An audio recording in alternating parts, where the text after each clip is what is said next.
son intervention. Et le moins qu'on puisse dire, c'est que j'ai été déçu. J'ai été déçu parce que Gbagbo a fait du Gbagbo.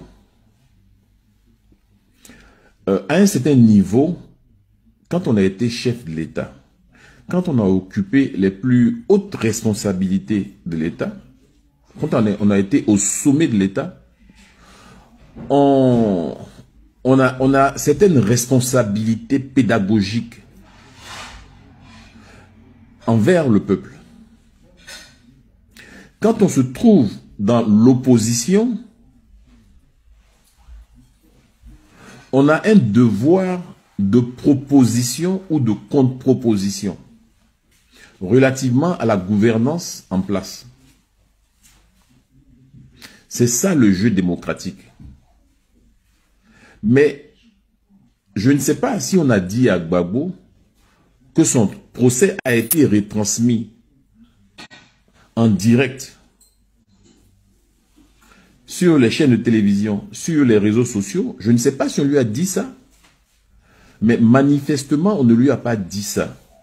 Parce qu'il a cru devoir refaire une minute que je bloque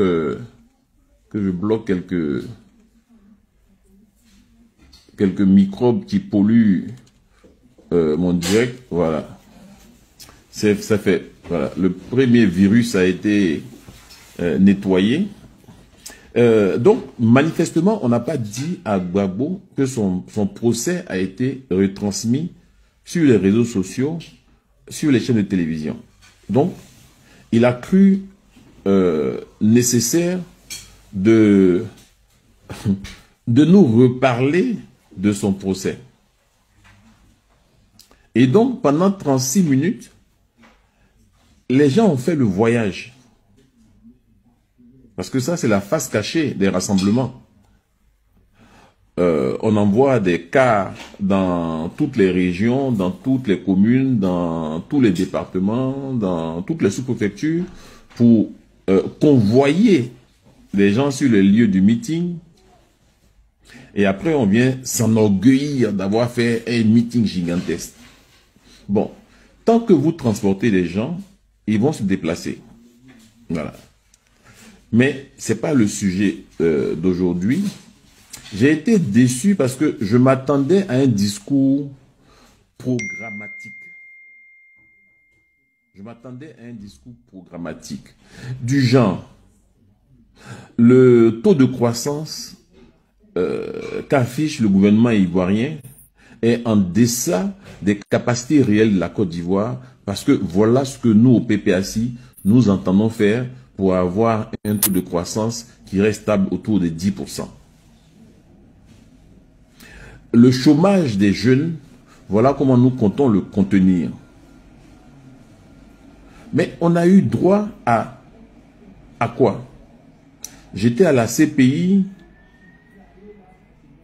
on m'a fait ceci, on m'a fait cela. Il y a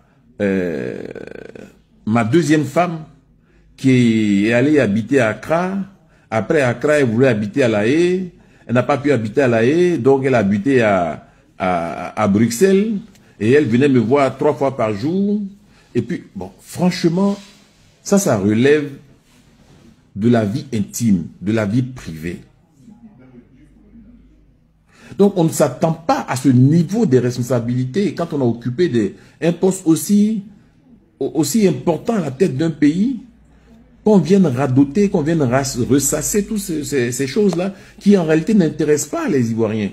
Des gens ont pris le cas, ils ont pris des risques de, je sais pas moi, de Mans ou San Pedro à Abidjan pour venir s'entendre dire que Nadi Bamba allait 2 fois, 3 fois par jour aller voir Gbagbo, qu'elle est très gentille. Mais est-ce que c'est de ça que les militants du PPACI ont besoin?